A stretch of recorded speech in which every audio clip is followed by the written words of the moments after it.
What is to onboard this? I've still got in the back of my mind the question I wanted to ask, but in the onboarding of this, what is I don't know, like some size minds be around the Sudbury area just for some scope? I mean, 500 people or so.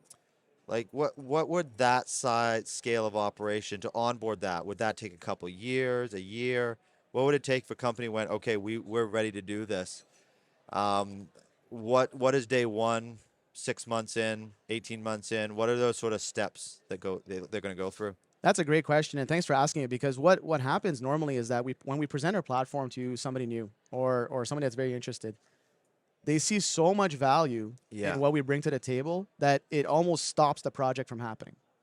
Where I could actually say sometimes, most part, it stops the project because they see it as like a huge mountain of work to Yes. overcome. Yeah. And how do we roll all of this out? So Get all their partners on board and all those voices, and it's yeah. exactly. So what we recommend is we build a 3 month, 1 year, and 3 year plan with our client with our partners, and we say, okay, first of all, let's make sure that we have our vision really really well articulated, so that when you suffer that dip in technology where you're Yeah. making a change in process and then there's a dip, Yeah. and you have to fight through it to eventually get to where you need to be, that the messaging is super, super clear.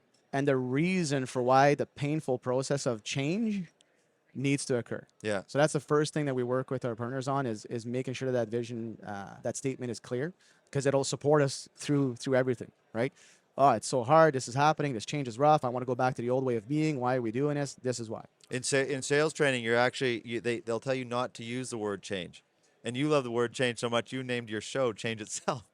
Change You're is not around afraid of us. that word. Yeah. No, because if you're not changing, you're not growing. Yeah.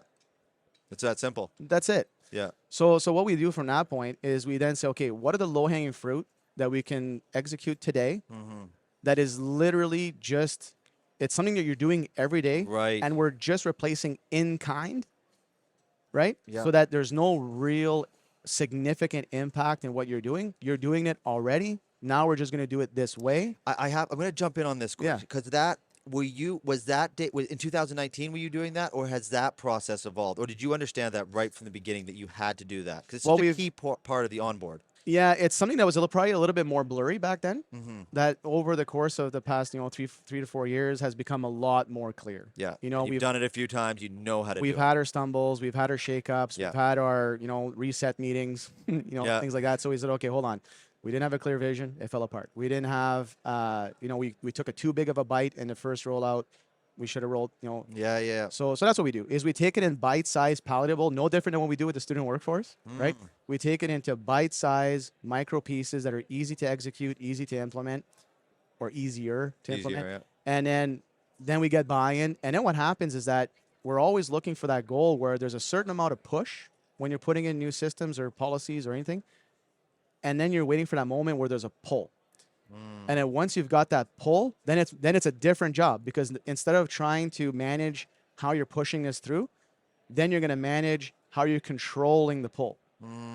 Especially when people start diving into the platform and they start seeing that they can do more and more things. The aha moment. Yeah, and now your policies, procedures have not caught up yet. Like you haven't planned to execute this piece yet, and you don't want to negate, or you don't want to slow down the excitement.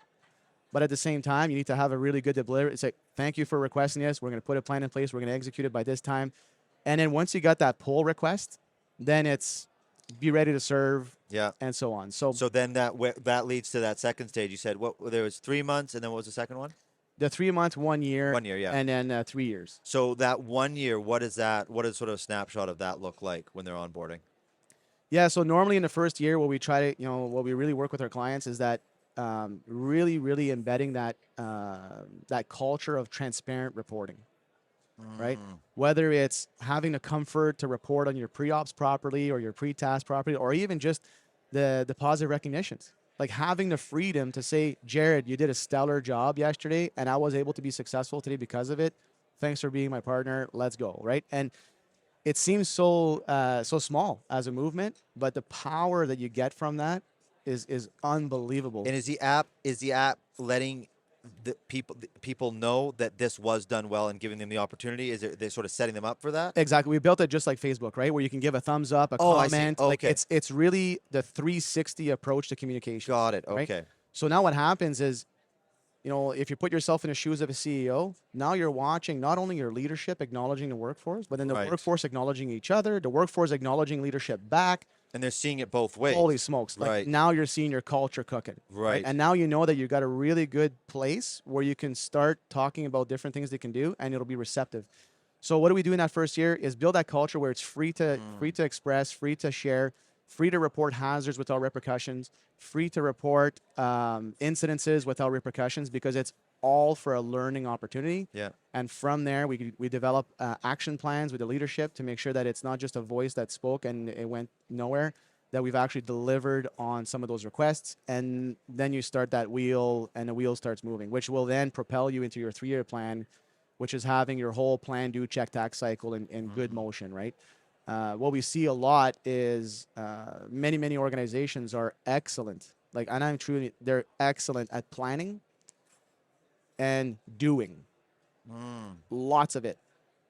But where things start getting a little bit hazy is, are they checking on how it's doing? Right. And are they creating actions or safeguards, or are they, you know, adapting to what's happening Yeah. to then plan better and execute better and then just keep that moving in a very, very cyclical fashion, right? So